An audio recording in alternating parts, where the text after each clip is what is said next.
Hello everyone. Business में sales बहुत ही ज़्यादा इंपॉर्टेंट होता है। किसी भी बिजनेस को कंटिन्यू रखने के लिए सेल्स एक लाइफलाइन जैसा काम करता है। आज हम जानेंगे सेल्स के बारे में। स्माइल कॉन्फिडेंस को रिप्रेजेंट करता है। अगर हमें अपने प्रोडक्ट और सर्विस के बारे में काफ़ी अच्छी खासी नॉलेज है तो हम अपने क्लाइंट को अपने प्रोडक्ट और सर्विस के बारे में बताकर काफ़ी अच्छा खासा सेटिस्फाइड कर सकते हैं। जितना ज़्यादा कॉन्फिडेंस के साथ आप अपने प्रोडक्ट और सर्विस के बारे में अपने क्लाइंट्स को बताओगे, आपका जो रिलेशन है आपके क्लाइंट के साथ उतना ही अच्छा बना रहेगा। What is cell? सेल का मतलब होता है जब हम किसी कस्टमर को उसके नीड के अनुसार कोई प्रोडक्ट या फिर सर्विस प्रोवाइड कराते हैं और कस्टमर उसके बदले हमें एक सेटिस्फाइड अमाउंट पे करने को तैयार हो जाए तो उसे हम सेल कहते हैं। सेल्स किसी भी दो पार्टीज के बीच का वो ट्रांजैक्शन होता है जहां पर बायर प्रोडक्ट एंड सर्विस के बदले सेलर को एक उचित दाम पे करने के लिए तैयार हो जाता है। सेल्स एक ऐसा प्लेटफॉर्म है जहां पर बायर्स और सेलर एक सिस्टमैटिक प्लानिंग के साथ बिजनेस करते हैं। सेल्स करने के लिए टारगेट मार्केटिंग का रिसर्च करना बहुत ही ज़्यादा इंपॉर्टेंट हो जाता है। बिकॉज टारगेट मार्केटिंग के बारे में अगर अच्छी खासी आपको नॉलेज है तो उस टारगेट मार्केटिंग में प्रमोशन भी बहुत ही ज़्यादा इंपॉर्टेंट हो जाता है। बिजनेस में दो प्रकार की सेलिंग होती है, पहला प्रोडक्ट की सेलिंग और दूसरा यहाँ पर किसी सर्विस की सेलिंग।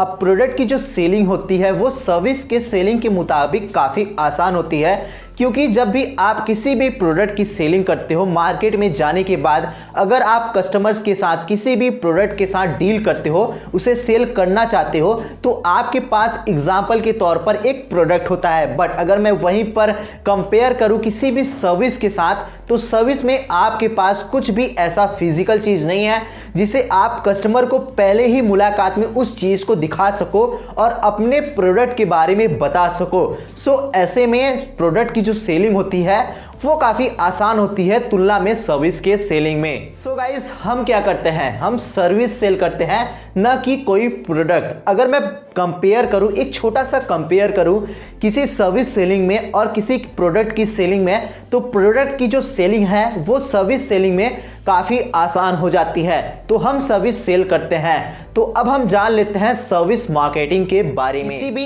इनट्रांजिबल प्रोडक्ट की सेलिंग को सर्विस मार्केटिंग कहा जाता है। बिकॉज जैसा कि मैंने अभी आपको बताया कि जब भी आप किसी प्रोडक्ट की सेलिंग करते हो तो आपके पास वो प्रोडक्ट होता है, बट सर्विस मार्केटिंग में वो प्रोडक्ट आपके पास नहीं होता बिकॉज आप अपने सर्विस को सेल करते हो। एक एग्जांपल के तौर पे मैं आपको बताता हूं, जब भी आप किसी बार्बर की दुकान पे जाते हो हेयर कट के लिए तो वो आपको कोई प्रोडक्ट नहीं सेल कर रहा है, वो अपनी सर्विस सेल कर रहा है। ऐसे में सर्विस मार्केटिंग जो होती है वो आपके पास कोई ऐसा फिजिकल चीज नहीं होता है जिससे आप कस्टमर को दिखाकर पहले ही नजर में सेटिस्फाइड कर सको। ऐसे में प्रोडक्ट मार्केटिंग और सर्विस मार्केटिंग के बीच का जो गैप है वो बहुत ही बड़ा होता है। मार्केटिंग के थ्रू हम अपने कंपनी और कस्टमर के बीच के रिलेशन को जो है वो स्ट्रांग कर सकते हैं, चाहे आप किसी प्रोडक्ट के लिए मार्केटिंग कर रहे हो या फिर आप किसी सर्विस के लिए मार्केटिंग कर रहे हो। हम क्या कर रहे हैं, हम यहाँ पर अपनी सर्विस को सेल कर रहे हैं।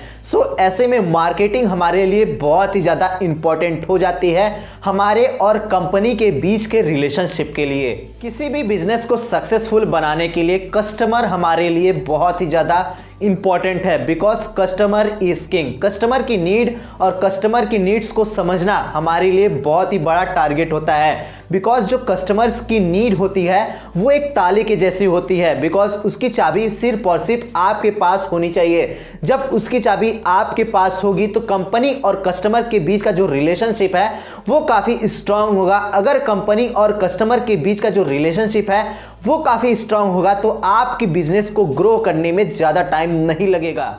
ऐसे में बिजनेस में कस्टमर का अस्तित्व हमारे लिए बहुत ही ज़्यादा इंपॉर्टेंट हो जाता है, क्योंकि कस्टमर नहीं है तो बिजनेस में हमारा कोई अस्तित्व नहीं है। ऐसे में कस्टमर को सेटिस्फाइड करना बहुत ही ज़्यादा इंपॉर्टेंट हो जाता है।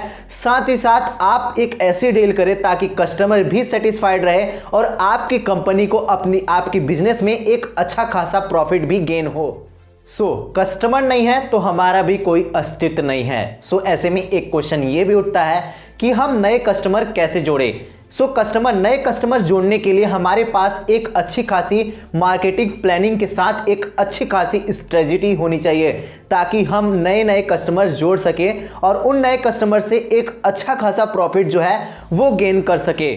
नए कस्टमर को ऐड करने के लिए सबसे पहले कुछ पॉइंट्स को आपको ध्यान में रखना होगा, जैसे कि हमारे कंपटीटर्स कौन है, साथ ही साथ हमारे टारगेट कस्टमर कौन से हैं। अब उन टारगेट कस्टमर के बारे में ज़्यादा ध्यान देना होगा जो टारगेट कस्टमर हमें ज़्यादा से ज़्यादा प्रॉफिट जो है वो दे सके, बिकॉज कस्टमर डील के साथ एक ऐसी डील भी कराते हैं ताकि कंपनी को एक अच्छा खासा प्रॉफिट हो सके, कस्टमर की भी सेटिस्फैक्शन बनी रहे और हमारी कंपनी की जो प्रॉफिट है वो भी काफ़ी अच्छी खासी बनी रहे। किसी भी बिजनेस को सक्सेसफुल बनाने के लिए बिजनेस से रिस्क और रिस्क से इश्क करना बहुत ही ज़्यादा इंपॉर्टेंट हो जाता है। इसका दो परफेक्ट एग्जांपल हमारे पास अभी हैं, धीरू भाई अंबानी और रतन टाटा सर, क्योंकि इन्होंने अपने बिजनेस के हर एक मोड़ पे रिस्क लिया है और उसी रिस्क ने इन्हें बहुत ही अच्छा खासा प्रॉफिट जो है वो दिया है। आइए आज मैं आपको एक काफ़ी अच्छी खासी इंस्पायरिंग स्टोरी सुनाता हूं। बात करते हैं धीरू भाई अंबानी की।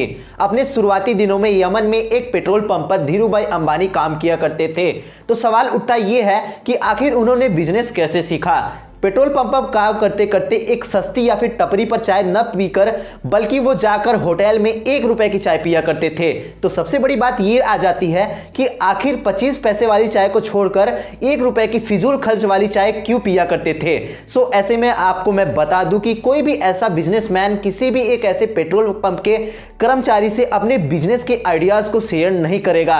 तो धीरू भाई अंबानी सर क्या किया करते थे, वो एक 25 पैसे वाले चाय को छोड़कर कहीं ना कहीं 1 रुपए इन्वेस्ट करके वो चाय नहीं पी के बल्कि उस होटल में जाकर उन बड़े बड़े बिजनेसमैन के साथ बैठकर उनके बिजनेस की आइडियाज को लेते थे और उन आइडियाज से वो बहुत ज्यादा कुछ सीखते थे, जिसका नतीजा आज आप सबके पास है। यानी उस बिजनेस की आइडियाज को सीखने के बाद वो एक अच्छे खासे एक्सपेंड किए अपने बिजनेस को। लास्ट में आपसे बस एक ही बात कहना चाहूंगा कि बिजनेस में रिस्क सिक्का उछालने जैसा नहीं होना चाहिए। मार्केट को समझकर, हवा का रुख पहचान कर, खुद की कैपेबिलिटीज पर नजर डालकर लिया गया पावरफुल डिसीजन को ही एक कैलकुलेटेड रिस्क कहते हैं।